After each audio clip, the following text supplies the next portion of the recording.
네, 우리 마태복음 말씀 함께 나누겠습니다. 네, 저는 20살 때 이제 예수님을 만났습니다. 그래서 그 전에는 초등학교 때 좀 교회 다녔지만 청소년기 때 이제 교회 안 다니다가 이제 20살 때 이제 예수님 만나고 이제 본격적으로 이제 신앙생활을 했던 것 같습니다. 근데 제가 이제 믿음, 이제 신앙을 가지기 전에 예수님 제대로 만나기 전에 교회 다니는 사람들 도대체 왜 저럴까 하는 경우가 몇 번 있었습니다. 그 중에서 가장 인상이 깊다고 해야 될까요? 하여튼 그런 한 분이 계신데 그분은 바로 저희 아버님과 함께 동업하시던 분이 계셨습니다. 근데 이분은 제 아버님이 염료 아시나요? 이제 섬유도시였잖아요, 대구가. 그래서 거기 염료에서 같이 일하시는 한 20년, 30년 가까이 같이 일하시던 분인데 이렇게 이제 동업을 이제 시작하게 됐습니다. 그래서 저는 자세히 몰랐지만 그때 이제 연대 보증이라는 걸 서서 이제 돈을 빌렸어요. 연대 보증이라는 것은 뭐 몇 명이서 이제 보증을 서고 이제 얼마의 돈을 빌리는 거. 이제 그것으로 해서 이제 사업을 시작하셨는데 사업이 그렇게 뜻대로 잘 되지 않았습니다. 그래서 이제 부도가 났어요. 결국 이제 부도가 났는데 이제 부도가 나게 되면 이제 연대 보증 선 사람들이 이제 집이 다 압류가 되잖아요. 그래서 저희 집도 이제 그때 이제 날아갔어요. 이제 날아가고 이제 길바닥으로 이제 나앉게 되었습니다. 그런데 함께 동업했던 그 분이 그 재산을 자신의 아내의 명의로 다 돌려놓고 이제 위장 이혼을 하셨던 거죠. 계속 같이 살면서 서류상으로는 이제 이혼하고 자기 앞으로 잡히는 돈이 하나도 없는 그렇게 됐습니다. 그러니까 그 사람이 재산이 없으니까 나머지 연대보증 섰던 사람들 부담은 훨씬 더 많아졌습니다. 사장님은 회사가 부도 날 걸 이미 그 전부터 어느 정도 알고 있었습니다. 그래서 미리 손을 써뒀습니다. 그 정도까지 안 했으면 저희 집이 안 날아갈 수도 있었다고 하는데 뭐 하여튼 그건 모르겠습니다. 근데 여기서 중요한 것은 그렇게 위장 이혼을 하고 재산을 빼돌린 사장님 부부가 교회에서는 독실한 집사님, 신실한 집사님으로 인정받았습니다. 자기가 챙길 것은 다 챙기고 부도내버린 이 부부가 교회에서는 존경받는 신실한 그리스도인들이었습니다. 저희 어머니께서도 처녀 시절부터 이제 교회를 꾸준히 다니셨거든요. 저희 아버님은 늦게 이제 믿으셨지만 어머님한테 한동안 이게 정말 큰 시험이었습니다. 우리 어머님의 인식 안에는 교회 다니는 사람 다 착한 사람 이런 인식이 있었는데 그 사람한테 그런 배신을 당하고 나서 어떻게 교회 다니는 사람이 그럴 수 있을까? 정말 하나님 믿는 게 정말 도대체 뭔가 이런 시험을 한동안 오랫동안 겪으셨습니다. 다행히 지금은 또 그분을 용서하시고 또 어머님이 이제 지금은 괜찮으셨지만 정말 오랫동안 그 시험의 기간을 겪으셨습니다. 어떻게 교회 다니는 사람들이 그럴 수 있을까요? 교회에 다니는데 왜 저렇게 살지 하는 사람들이 우리 주위에도 많이 있을 것 같습니다. 우리 한국 땅에는 우리 대통령까지 지내신 장로님도 계시죠. 제가 현태 형제한테 또 들었던 이야기인데 얘기해도 되겠죠. 현태 이제 회사에 그분이 볼 것 같지는 않기 때문에 이 설교를 현태 형제 회사에 같이 일하시는 분 중에 이제 여자분인데 집사님이 계시대요. 근데 이분이 정말 뺀질뺀질하게 일을 열심히 안 하신대요. 그래도 뺀질뺀질하고 열심히 안 하시고 또 이런 것도 있는데 더 충격적이었던 건 뭐냐면 일하는 일과 시간에 이분이 안 계신가 지금 정말 바빠 죽겠는데 찾아보니까 주차장에 계신 거예요. 자기 차 안에서 계셨어요. 뭐 하고 계셨을까요? 성경을 읽고 계셨어요. 일과 시간에 정말 바빠 죽겠는데 자기는 자기 차에서 앉아서 이렇게 성경책을 읽고 계셨어요.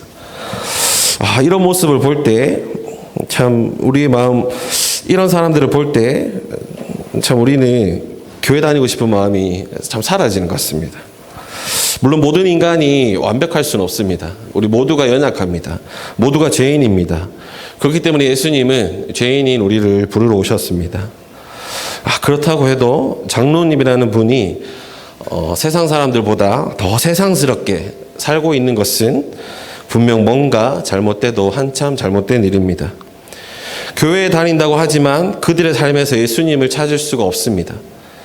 교회에서는 11조를 하고 예배도 열심히 지키고 봉사도 열심히 하고 열심히 섬기겠지만 그들의 삶에서는 예수님을 도저히 찾을 수가 없습니다. 어쩌면 그들은 교회에 다니지만 하나님의 백성이 아닐 수도 있습니다. 우리는 오늘 본문에서 그런 사람을 만납니다. 바로 대제사장들과 장로들이었습니다. 겉으로는 누구보다도 경건하고 하나님을 사랑하는 것 같습니다. 때마다 사람들이 많은 곳에서 경건한 옷을 입고 하늘을 향해 두 손을 뻗어서 기도합니다. 그러나 그들은 자신의 탐욕을 따라 살아갑니다. 예수님은 그들을 하나님 나라에서 쫓아낼 것이라고 심판의 말씀을 하십니다. 여기에서 우리는 한 가지 질문이 떠오릅니다. 그렇다면 누가 하나님의 백성이 될 수 있습니까?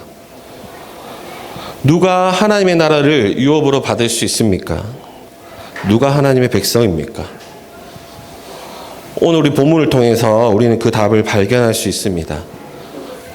오늘 설교의 제목은 누가 참 하나님의 백성입니까? 입니다.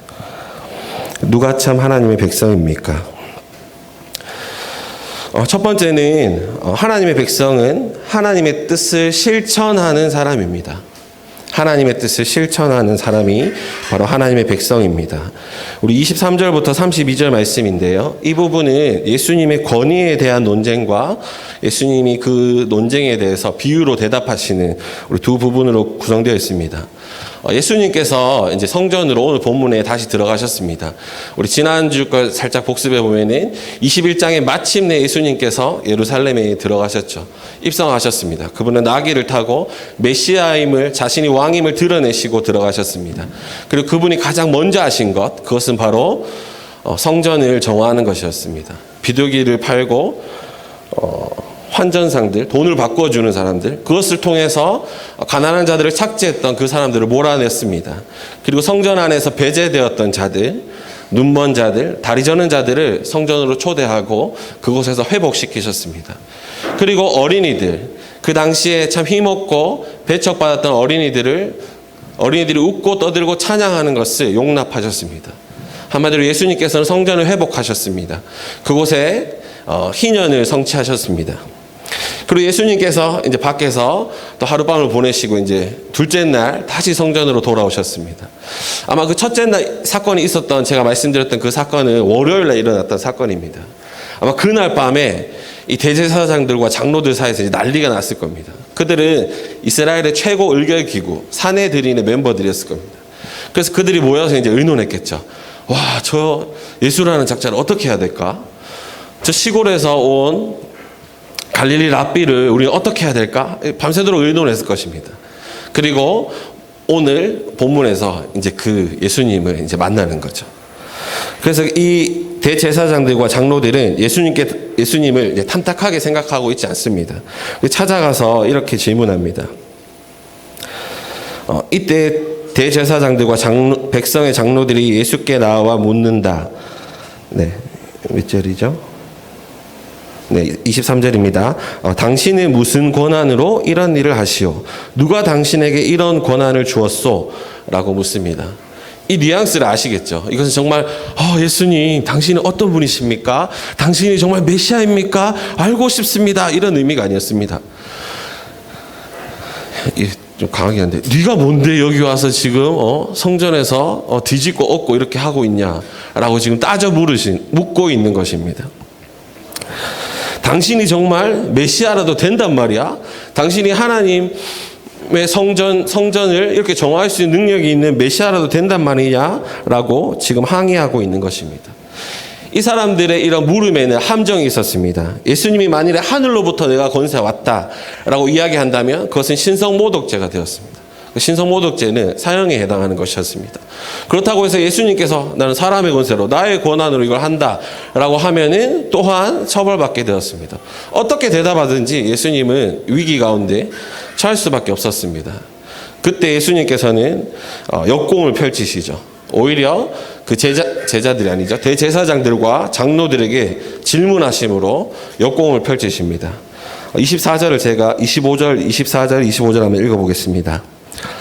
나도 너희에게 한 가지를 물어보겠다. 너희가 대답하면 나도 무슨 권한으로 이런 일을 하는지를 말하겠다. 요한의 세례가 어디에서 왔느냐? 하늘에게서냐? 사람에게서냐? 예수님께서 이제 물어보시죠. 너희가 죽인 그 세례 요한, 그의 권한은 어디서 왔냐라고 이제 묻고 있습니다. 그래서 이제 이 대제사장과 장로들은 약간 이제 멘붕이 오는 거죠.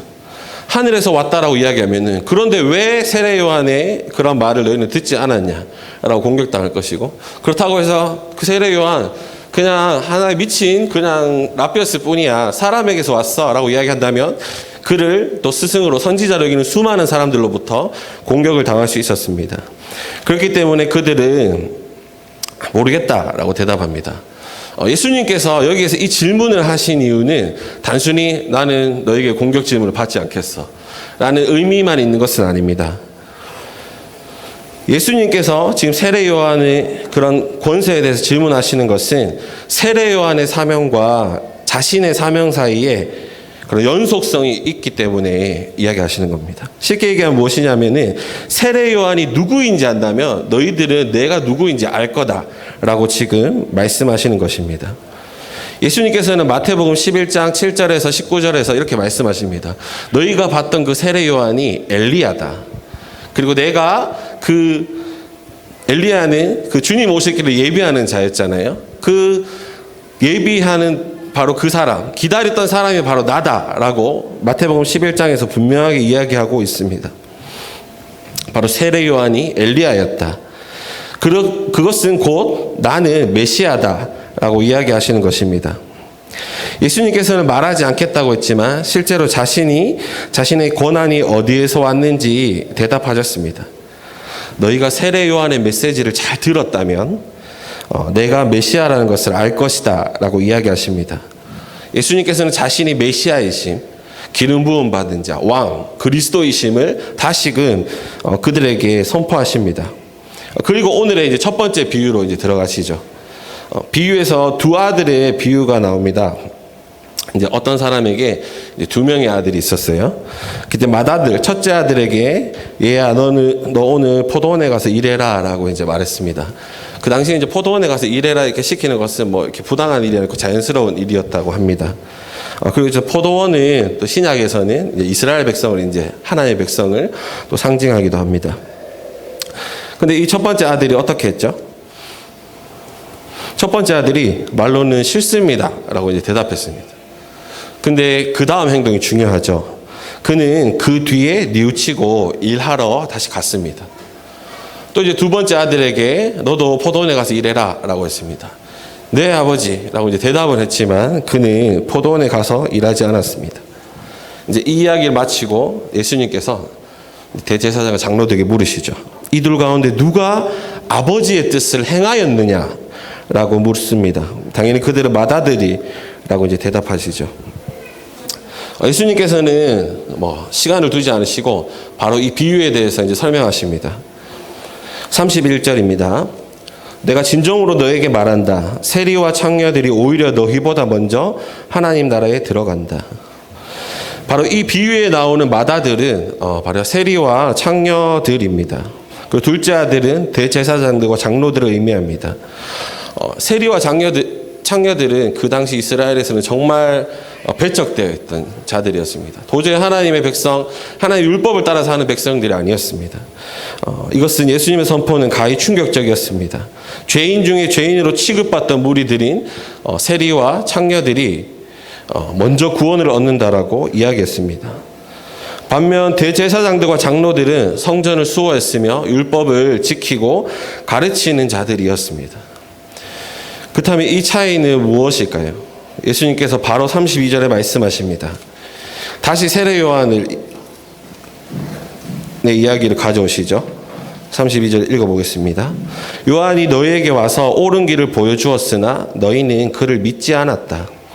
그러나 세리와 창녀들은 믿었다. 너희는 그것을 보고도 끝내 뉘우치지 않았으며 그를 믿지 않았다. 예수님은 그들의 차이를 설명하십니다.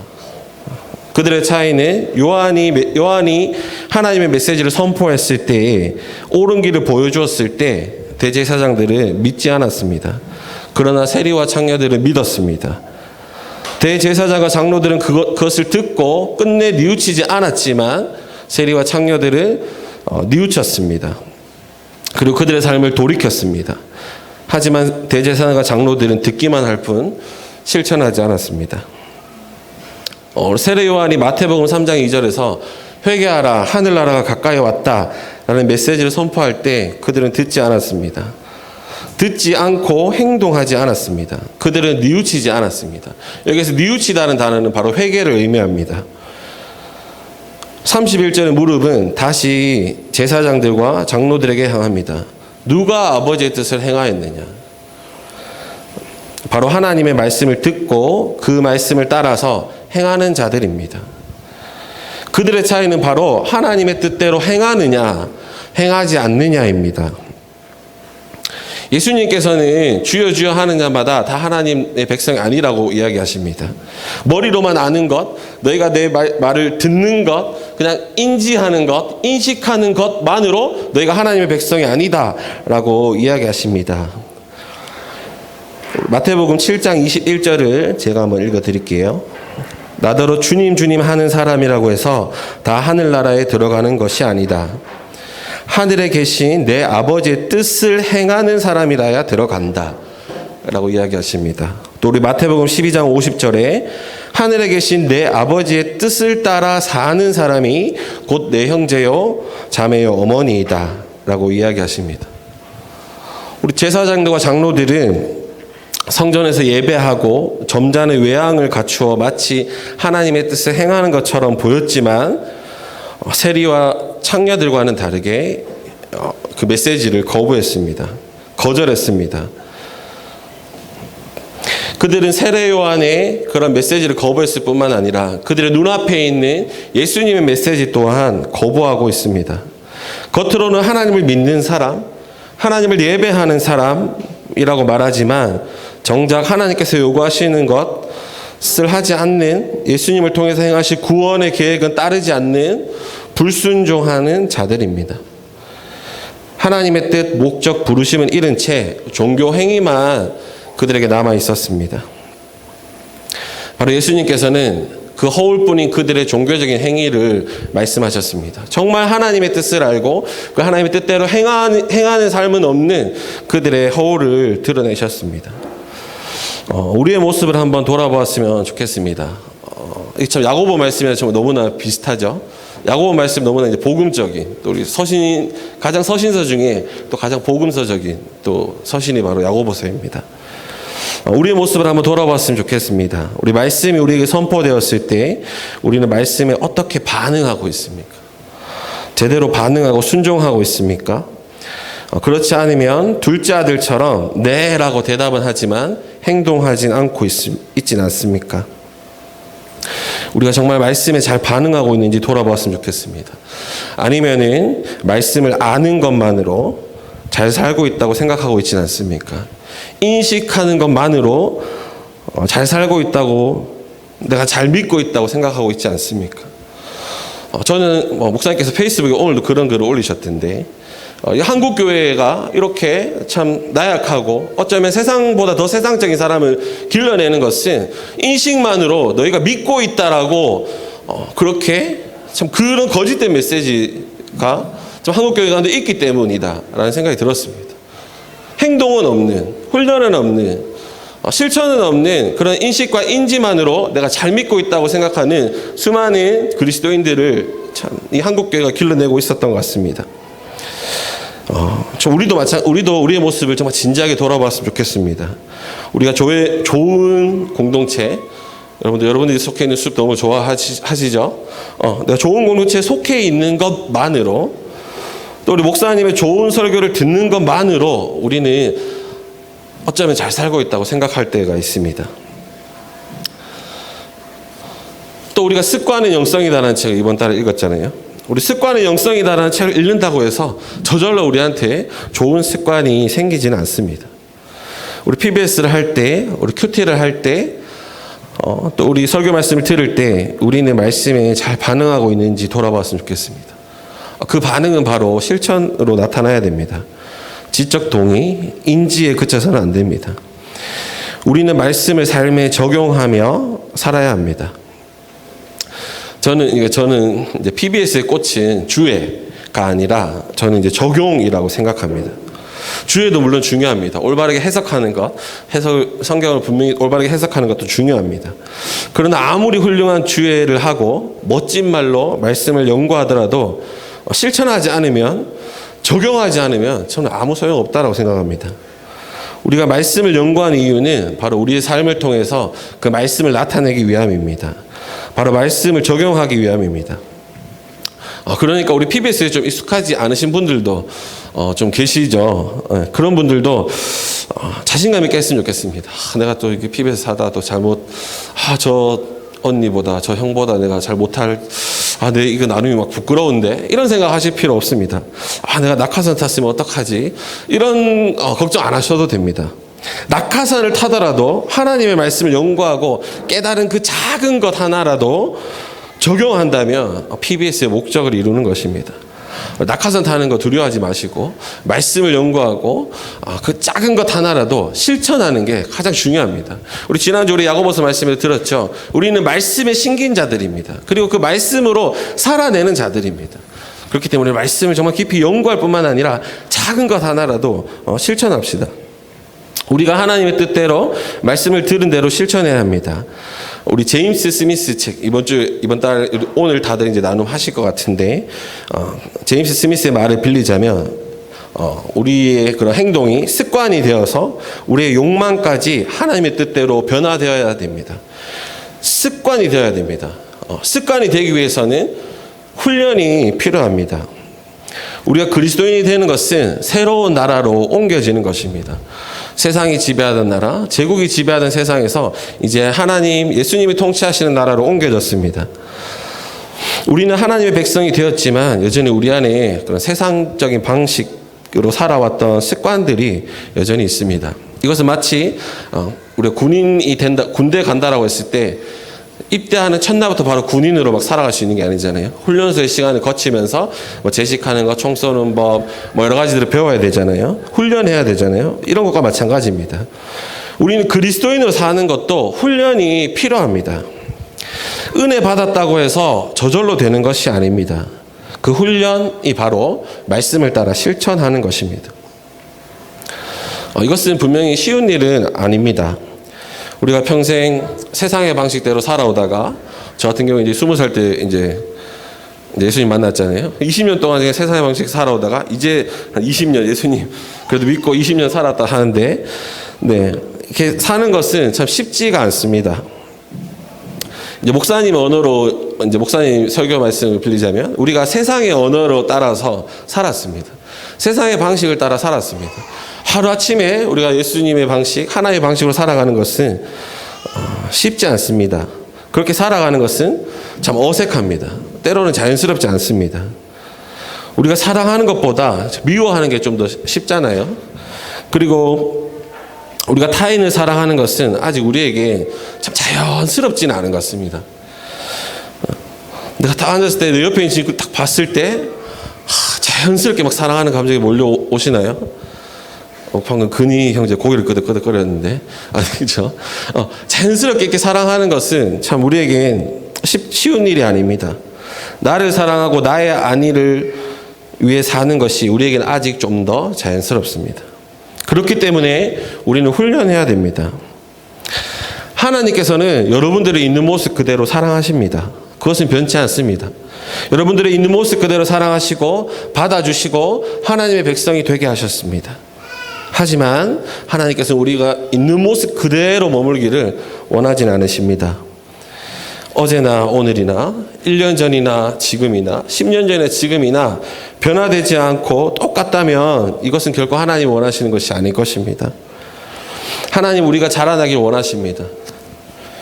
우리의 인식뿐만 아니라 우리의 행동 또한 변화되어야 됩니다.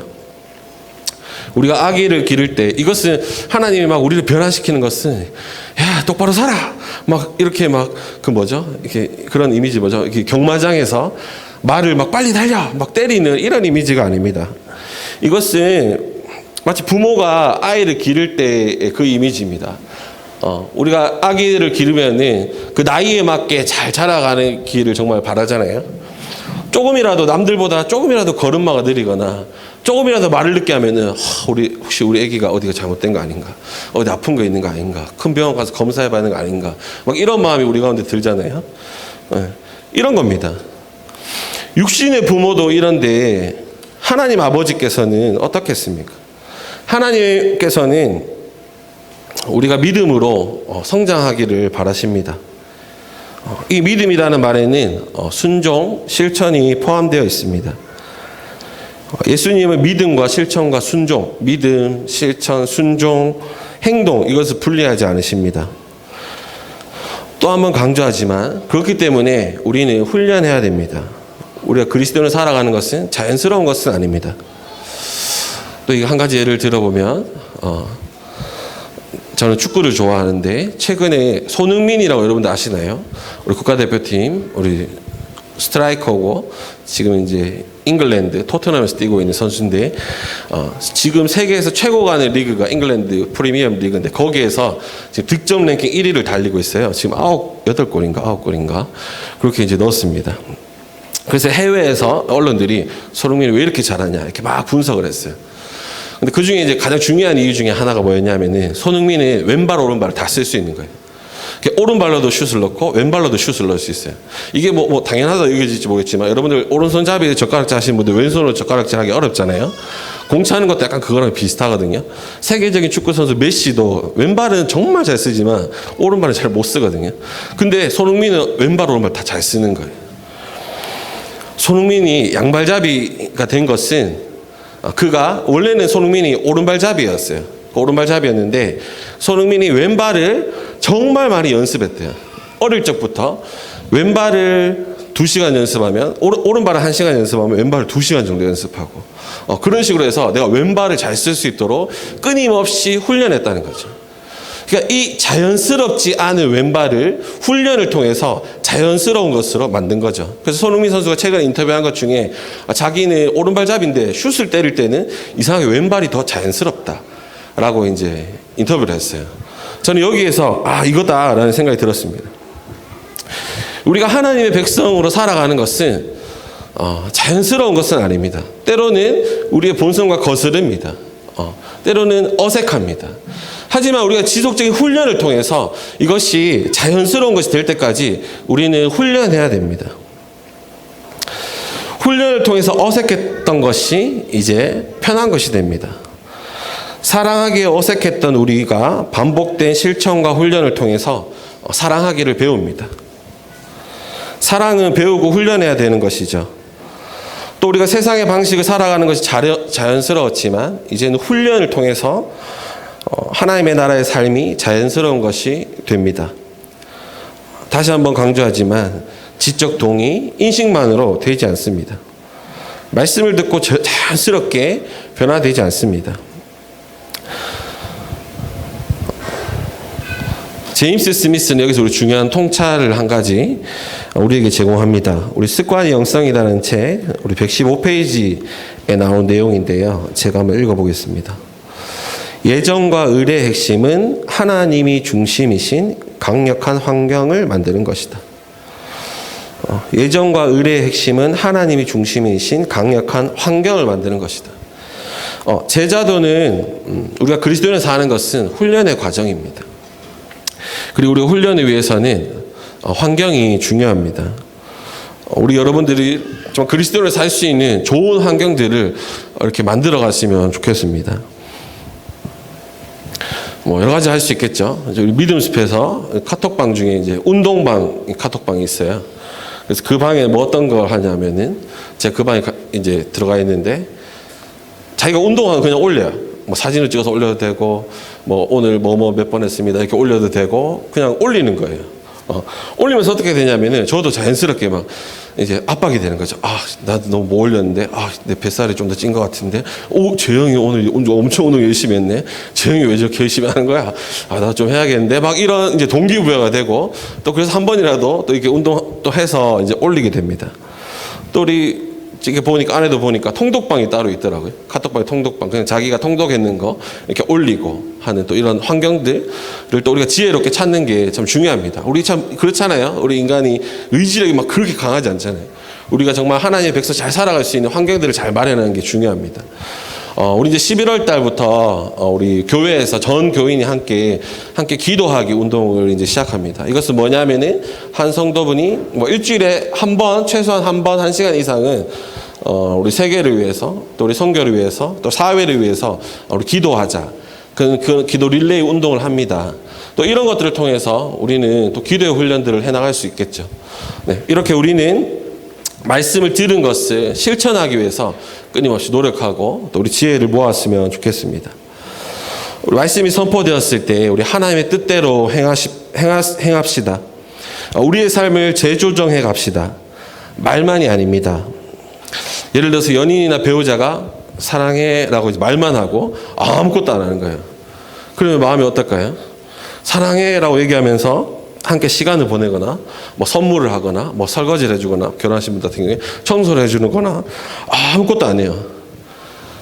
그냥 사랑해 말만 해요. 그럼 여러분 기분이 어떠실까요? 그 사랑하는 건가요? 사랑하는 게 아니죠.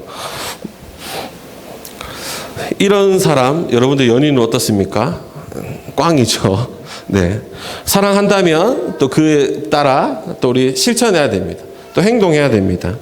하나님의 뜻에 순종하는 것은 우리의 인식과 행동 모두를 포함합니다. 우리의 행동 또한 말씀을 따라서 변화되어야 됩니다. 여러분들 자신을 훈련하고 있습니까? 혹은 내가 훈련해야 된다는 걸 인식조차 못하고 있지 않습니까? 우리는 훈련해야 됩니다. 예수님을 따라 살아가는 것은 우리에게 자연스러운 것이 아닐 수 있습니다. 인식으로만 변화되지 않습니다. 우리 실천해야 됩니다. 우리 누가 참 하나님의 백성입니까? 라는 질문의 두 번째 답은 하나님의 백성은 목적을 따라 열매를 맺는 사람이다입니다. 하나님의 백성은 목적을 따라 열매를 맺는 사람이다. 우리 33절부터 41절 말씀입니다. 예수님께서 또 다른 비유를 하나 말씀해 주시죠. 우리 어떤 집주인이 이제 포도원을 만들었어요. 그리고 이제 울타리도 짓고 포도즙 짜는 구덩이도 파고 이제 망대도 세웠습니다. 이제 포도를 이제 수확할 수 있는 모든 준비를 해놓고 농부에게 세를 주고 이제 멀리 떠났어요. 그리고 나서 이제 그 포도원을 그 농부에게 줬던 목적이 또 그 세를 받기 위함이잖아요. 그래서 이제 자기 종들을 보냈어요. 그랬더니 어떻게 했습니까? 오늘 본문에 나오는 것처럼 종들을 붙잡아서 또 하나는 때리고 또 하나는 죽이고 또 하나는 돌로 쳤습니다. 더 많은 종들을 보냈지만 똑같은 일이 있었습니다. 그래서 주인은 이제 자기 아들, 얘들이 내 아들에게는 이렇게 하지 않겠지라고 생각하고 보냈습니다. 하지만 이 농부들은, 이 악한 농부들은 저 아들을 죽이면 내가 이것을 가질 수 있게 될지도 모른다라고 생각하고 그 아들을 쫓아내서 이제 죽입니다. 이 비유를 제사장과 장로들에게 이제 들려주시고 이제 물어보시는 거죠. 예수님께서 40절, 41절 제가 한번 읽어보겠습니다. 그러니 포도원 주인이 돌아올 때에 그 농부들이 어떻게 하겠느냐? 그들이, 여기서 이제 그들이 제사장과 장로들이죠. 예수께 말하였다. 그 악한 자들에게 가차없이 죽이고 제때에 소출을 바칠 다른 농부들에게 포도원을 맡길 것입니다. 농부들은 포도원을 잘 관리하고 그 열매를 주인에게 돌려주는 일에 부름받았습니다. 그런데 그들은 부름받은 목적은 외면한 채 자신의 욕심을 채웠습니다. 그래서 이 제사장들이 대답했던 것처럼 이 악한 농부들은 죽이고 제때 소출을 바칠 다른 농부들을 포도원을 맡겨야 된다라고 이야기하고 있습니다. 우리가 잘 알겠지만 이 비유에서 주인은 하나님이십니다. 농부는 바로 제사장과 장로들입니다. 종들은 바로 선지자들입니다. 그리고 아들은 예수님을 상징합니다. 즉 예수님께서는 지금 이 비유를 통해서 제자들과 장로들에게 너희가 하나님의 목적대로 성전과 이스라엘을 다스려야 했는데 너희는 그렇게 하지 않았다라고 이야기하고 있습니다. 하나님께서 선지자들을 너에게 보내셨지만 너희는 오히려 그들을 죽이고 돌로 치고 배척했다라고 이야기하고 계십니다. 그리고 이제 예수님께서 오셨습니다. 그들은 여전히 하나님의 아들이신 예수님, 메시아이신 그분을 거부하고 결국에는 십자가에 죽일 것입니다. 대제사장과 장로들은 하나님의 목적을 거부했습니다. 대제사장과 장로들은 하나님의 목적을 이루지 못했습니다. 어떤 면에 이루기를 원하지도 않았습니다. 그들은 자신의 욕심을 따라 탐욕을 따라 살아갔습니다. 그들은 성전을 잘 관리하고 율법을 잘 맡아서 그들의 이스라엘 백성들이 하나님의 백성으로 잘 살아갈 수 있도록 이끌어야 되는 사람들이었습니다. 그런데 우리가 지난달에 봤던 것처럼 그들은 오히려 성전을 이용해서 가난한 자들을 착취했었습니다. 비둘기 파는 자와 환전상을 통해서 오히려 가난한 자들의 그런 그 고열을 이들은 뽑아 먹었습니다. 그것들로 자신의 욕심들을 채웠습니다. 하나님의 목적을 외면했습니다. 이스라엘이 이스라엘의 역할을 다하지 못할 때 하나님께서 이스라엘을 심판하십니다. 그리고 열매 맺는 자들에게 주실 것입니다. 하나님의 백성은 열매 맺는 자들의 것입니다. 하나님의 말씀을 따라 열매 맺는 자들, 그들이 바로 하나님의 백성이 될 것입니다. 이스라엘이 이스라엘 역할을 다해야 했습니다. 하나님의 백성이 하나님의 백성답게 살아야 했습니다. 교회가 교회답게 살아야 했습니다. 교회가 교회답게 살지 못할 때 하나님께서 심판하십니다. 지난달에 우리 설교에서 나눴던 것처럼 교회의 목적은 바로 세상을 회복하는 것이었습니다. 성전은 바로 회복하기 위해서 존재했습니다. 세상과 하나님을 화평케 하는 것, 그것이 바로 성전의 중요한 목적이었고 역할이었습니다. 성전은 하나님을 상징할 뿐만 아니라 너희가 하나님 아닌 다른 것들을 향해 따라갔던 삶을 여기에서 너희의 재물을 통해서 예배함으로 이제는 돌이키는 것, 다시금 회복케 하는 역할이 바로 성전의 중요한 역할이었습니다. 이것이 바로 성전의 목적 부르심이었습니다. 오늘날의 성전은 바로 우리들 교회입니다. 교회된 우리는 세상을 섬김으로 회복하는 일로 부름받았습니다. 교회는 교회 자체만을 위해서 존재하지 않습니다. 우리 교회가 교회 자체만을 존재할 때 교회는 부패하게 됩니다. 여러분들 언론을 통해서 또 많이 보는 참 큰 교회들, 이게 물론 큰 교회만의 문제는 아니겠지만 그런 많은 교회들, 그분들이 제 설교를 보지 않을 테니까 라든지 참 이런 교회를 볼 때 얼마나 그들이 부패할 수밖에 없는지 우리가 보게 됩니다. 교회가 자신만을 위해서, 교회 자체만을 위해 살아갈 때 부패하게 됩니다. 그것은 하나님의 목적이 아닙니다. 교회는 세상을 위해서 존재합니다. 세상에 하나님의 통치를 보여주는 곳, 세상에 하나님의 사랑을 보여주는 곳, 우리가 룻기에서 봤던 것처럼 참 그 연약한 자들을 회복시키는 그 헷세대의 사랑을 보여주는 곳, 그곳이 바로 교회다라는 것을 보여줘야 됩니다. 이곳이 바로 하나님의 통치가 임하는 곳이다라는 것을 보여주는 곳이 교회여야 됩니다. 그리고 우리들의 삶이 그러해야 됩니다. 우리는 우리들만을 위해서 존재하지 않습니다. 우리는 우리의 생존만을 위해서 존재하지 않습니다. 그리스도인들은 자신만을 위해서 살아가는 사람이 아닙니다. 우리는 타인을 위해 존재합니다. 세상을 위해 존재합니다. 그들의 회복을 위해서 존재합니다. 그것이 바로 그리스도인입니다. 그것이 바로 하나님의 백성입니다. 이 제사장들과 장로들이 회복해야 될 것은 바로 이러한 하나님의 부르심, 하나님의 목적이었습니다. 우리 또한 이 부르심의 이 목적을 따라 정말 살아갔으면 좋겠습니다. 세상을 위한 삶, 타인을 위한 삶, 내 것을 나누는 삶을 살아갑시다. 네, 우리 교회에 참 많은 사역들이 있습니다. 또 여러분들이 함께 섬길 수 있는 사역들이 있습니다.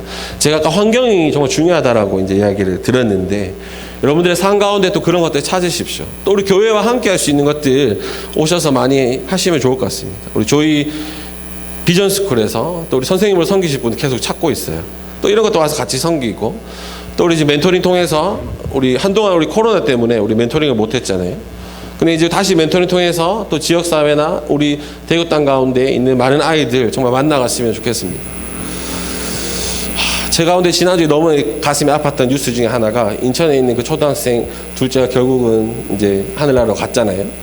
그 모습을 봤을 때 그리스도인들이 있는데 도대체 교회는 뭐하고 있었을까, 이런 생각들이 좀 많이 들었습니다. 정말 우리가 그들에게 친구가 되어줘야 됩니다. 우리 지금 여기 멘토링도 우리 다들 열심히 하시는 분들이기 때문에 여러분들이 내가 이 아이를 만나러 간 게 무슨 의미가 있나, 애들 집은 좀 잘 사는 것 같고 내가 없어도 그냥 뭐 얘는 잘 지낼 것 같은데 내가 얘를 만나러 갈 필요가 있나 뭐 이런 생각 하실지 모르겠지만 여러분들의 존재 자체가 그 아이 옆에 있다는 것이 얼마나 큰지 모릅니다. 그 아이들의 성장에 또 그 아이들을 보호하는 것, 안전, 참 여러분들 너무나 큰 일을 지금 하고 계신 것입니다. 우리가 세상을 변화시킨다는 것은 어떤 막 큰 일을 막 저기 여의도 가서 막 하고 이거 말하는 것이 아니라 내 옆에 있는 한 사람, 내가 사랑할 수 있는 그 한 사람에게 찾아가서 내 삶을 나누는 것, 나의 시간을 나누고 나의 재정을 나누고 나의 에너지를 나누고 그것이 바로 예수님께서 원하시는 삶입니다. 그리스도인들은 우리 자신만을 위해서 살아가지 않잖아요. 네, 그렇기 때문에 우리가 이것을 기억하고 어떻게든 우리의 시선을 좀 돌렸으면 좋겠습니다. 우리의 시선을 돌려서 이 땅에 참 여전히 참 도움이 많이 필요하고 참 한 사람이라는 존재가 필요한 많은 사람들이 있습니다. 그들에게 친구가 되어줬으면 좋겠습니다. 예수님께서 이 땅 가운데 오신 것은 바로 그러한 사람들의 친구가 되어주시기 위함입니다. 우리가 세상을 회복시키는 것은 한 사람을 섬김으로 시작합니다.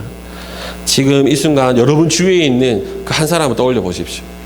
어쩌면은 오랫동안 신앙생활 멀어졌던 또 옛 형제 자매일 수도 있고요. 또 지금 여러분 가운데 떠오르는 그런 많은 사람도 있을 것 같습니다. 용기를 내서 그들 가운데 나갔으면 좋겠습니다. 우리 교회로서의 목적을 기억합시다. 교회로서의 목적을 회복합시다. 우리 사랑으로, 섬김으로 열매 맺는 사람, 그 사람들이 바로 하나님의 백성입니다. 네, 우리 누가 참 하나님의 백성인가? 우리 마지막 세 번째는 하나님의 백성은 예수님을 신뢰하고 그 기초 위에 삶을 세우는 사람이다입니다. 하나님의 백성은 예수님을 신뢰하고 그 기초 위에 삶을 세우는 사람이다. 우리 42절부터 46절까지 말씀입니다. 우리 42절 제가 한번 읽어볼게요. 예수께서 그들에게 말씀하셨다. 너희는 성경에서 이런 말씀을 읽어본 일이 없느냐? 집 짓는 사람이 버린 돌이 집 모퉁이의 머릿돌이 되었다. 이것은 주님께서 하신 일이요 우리 눈에는 놀라운 일이다. 아멘. 예수님께서는 시편 118편 22절 23절을 가져오셔서 그들에게 말씀하십니다. 우리 건축자들이 버린 돌, 그 돌이 모퉁이의 머릿돌, 정말 중요한 돌이 됩니다. 건물의 어느 자리에도 맞지 않았는데 가장 영예로운 자리에 그 돌이 맞습니다. 우리 여기에서 돌이라는 단어는 히브리어로 에벤이거든요. 에벤. 근데 아들을 뜻하는, 우리 앞에 비유에서 나오는 아들을 뜻하는 단어가 벤입니다. 벤. 그러니까 결국에 여기에서 말하는 돌과 이런 아들은 모두 예수님을 의미합니다. 예수님께서는 버림받으셔서 십자가에 못 박히셔서 돌아가십니다. 하지만 부활하시고 교회의 머리가 되십니다. 이제는 예수님의 가르침을 따라 사는 사람들을 하나님의 백성으로 삼겠다라고 하십니다.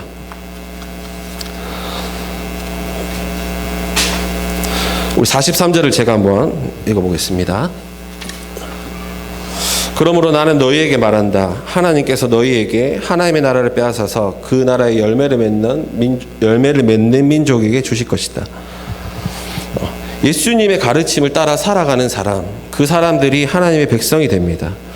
모퉁이의 머릿돌이 되신 예수님을 기초로 살아가는 사람이 하나님의 백성입니다. 여기서 우리 중요하게 이제 봐야 되는 구절이 바로 44절입니다. 우리 44절에는 이 돌의 능력과 이제 권세가 나옵니다. 44절 제가 한번 읽어볼게요. 이 돌 위에 떨어지는 사람은 부스러질 것이요 이 돌이 어떤 사람 위에 떨어지면 그를 가루로 만들어 놓을 것이다. 네, 이 44절은 다니엘서 2장을 배경으로 하고 있습니다. 우리 구약에서는 돌을 메시아로 상징할 때가 많습니다. 우리 다니엘서 2장에는 어떤 내용이 나오냐면은 이제 느부갓네살 왕이 나와요. 이 왕이 이제 꿈을 꿉니다. 꿈을 꾸는데 이 의미를 이제 알고 싶은 거예요. 근데 무슨 꿈을 꿨는지 얘기를 안 해줍니다. 그리고 내 꿈을 해석해라 이렇게 이야기를 하죠. 그때 이 왕이 기억을 정말 못해서인지 아니면 그들이 시험하기 위해서인지 모르겠지만 꿈 내용을 얘기를 안 해주면서 해석하라고 이제 이야기를 합니다. 그때 이제 지혜로운 한 사람 다니엘과 그 친구들이 하나님께 기도하고 하나님께서 그들에게 꿈의 내용과 해석을 알려주십니다. 꿈의 내용은 이랬습니다. 이제 거대한 이제 조각상 하나 보이는 거죠. 이제 머리는 이제 금으로 되어 있어요. 그리고 가슴과 팔은 은, 배와 넓적다리는 청동, 무릎은 쇠, 그리고 발은 쇠와 진흙이 혼합되어 있는 조각상이 커다란 게 있습니다. 그런데 갑자기 돌이 하나 나타나요. 돌이 하나 나타나더니 이 커다란 그 조각상에 발을 때리는 거죠. 그러니까 이 발이 깨지면서 이 조각상 전체가 무너져 내렸습니다.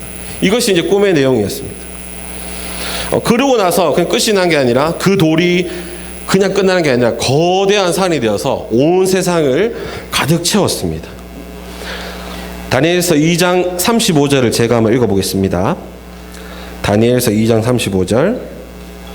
그때 쇠와 진흙과 노쇠와 은과 금이 다 부서졌으며 여름 타작 마당의 겨와 같이 바람에 날려서 흔적도 찾아볼 수 없게 되었습니다. 그러나 그 신상을 친 돌은 큰 산이 되어 온 땅에 가득 찼습니다. 이 꿈의 해석은 어렵지 않습니다. 그리고 이야기를 했을 때 유대인들은 다 알고 있었을 거예요. 다니엘서 2장의 내용이라는 것을. 특별히 이 대제사장과 장로들은 분명히 알고 있었을 것입니다.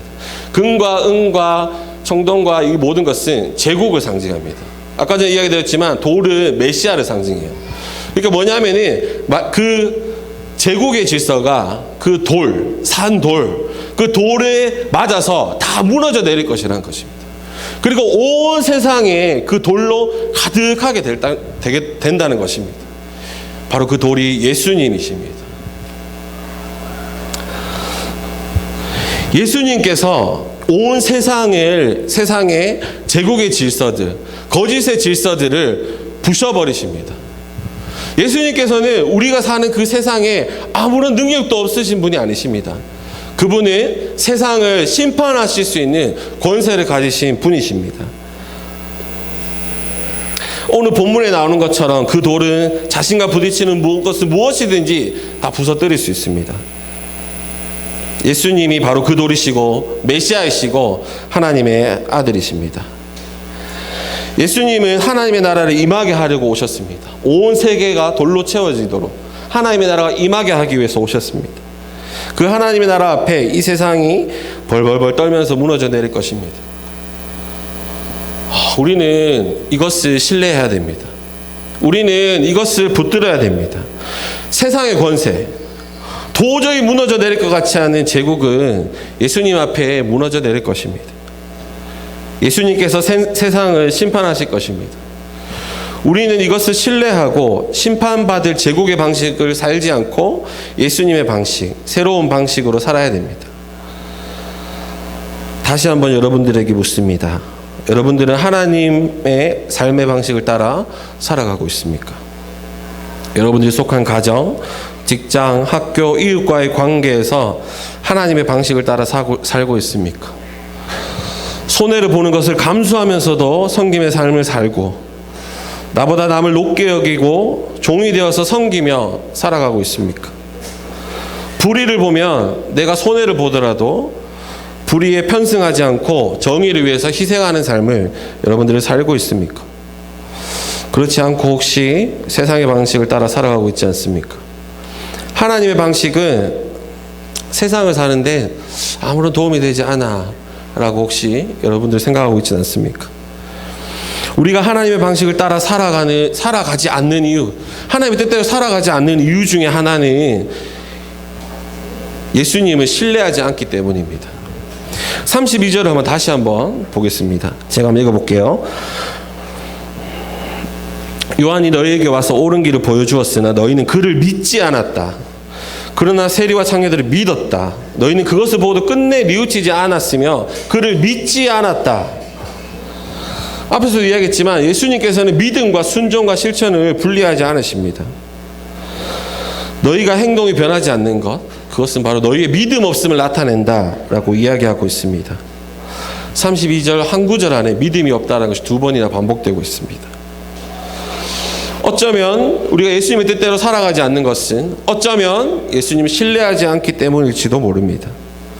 예수님을 신뢰하지 않기 때문에 예수님의 방식대로 세상에서 살지 않습니다. 우리는 세상에서는 세상의 방식대로, 교회에서는 교회의 방식대로 살고 있지는 않습니까? 최근에 제가 재밌게 보는 예능 중에 짤 영상 중에 하나, 놀면 뭐하니 라는 이제 프로가 있습니다. 여러분들 보신 분들은 아시겠지만 여기 국민 MC 유재석이 지미 유라는 이제 부 캐릭터로 이제 기획사 사장이 되어서 이제 걸그룹을 만드는 이제 이야기인데 여기에서 이제 부 캐릭터가 나오죠. 이제 유재석 그리고 부 캐릭터 이제 지미 유가 나옵니다. 그리고 또 이효리 씨도 나오는데 이효리 씨는 천옥이 이효리가 본 캐릭터 맞죠? 부 캐릭터가 이제 천옥이 이렇게 이제 나옵니다. 천옥이 이효리 아시겠지만 눈이 약간 처져가지고 이렇게 참 선하게 보이시는데 눈화장을 하면은 약간 이제 천옥이가 되면 이제 까칠해집니다. 우리는 마치 지미유와 천옥이처럼 세상에서는 다른 캐릭터로 살아가고 있지는 않습니까? 세상의 방식대로 살아가고 있지는 않습니까? 그것은 예수님을 신뢰하지 않기 때문입니다. 예수님은 세상에서 아무런 영향이 없으신 분이야 라고 생각하기 때문입니다. 예수님을 신뢰하지 않고 세상을 더 신뢰하기 때문입니다. 세상의 방식이 더 영향이 있지 예수님은 내 일에 아무런 영향을 못 미쳐 라고 생각하기 때문입니다. 예수님은 예배 드릴 때 교회 사람들 만날 때만 영향 주는 분으로 생각합니다. 그렇다면 그것은 예수님을 교회 예배당 안에 가둬버리는 것입니다. 그리고 한 주 있다가 또 예배드리러 왔을 때 예수님 한 주 동안 잘 지내셨죠? 별일 없으셨죠? 또 인사하고 나갈 때는 또 예수님을 예배당에 또 두고 갑니다. 말씀을 연구하지만 삶에 적용하지 않습니다. 신앙서적을 읽지만 삶은 바뀌지 않습니다. 머리만 굵어질 따름입니다. 나에게 까칠하게 되었던 직장 상사를 볼 때 원수를 사랑하라는 말씀은 교회에 두고 옵니다. 생존의 문제가 두려움이 되어서 우리를 뒤엎을 때 하나님이 너희를 입히고 먹이신다는 말씀은 교회에 두고 옵니다. 누군가 나에게 잘못했을 때 용서하라는 말씀은 교회에 두고 옵니다. 공경 가운데 있는 사람들을 볼 때 지극히 작은 자 하나에게 한 것이 곧 나에게 한 것이다 라고 말씀하시는 예수님의 말씀은 교회에 그냥 두고 옵니다. 늘 자기 연면에 빠져 있으면서도 기도하라. 주님께서 너에게 힘주시고 너를 도우신다 라는 말씀은 교회에 두고 옵니다. 우리는 말씀을 듣고 그 가운데에서 세상을 살아갈 지혜를 얻어야 됩니다. 힘을 얻어야 됩니다. 예수님은 교회에서만 권세가 있으신 분이 아니라 온 세상에 권세가 있으신 분이십니다. 예수님을 신뢰합시다. 예수님을 신뢰하고 그 기초 위에 우리의 삶을 세웁시다.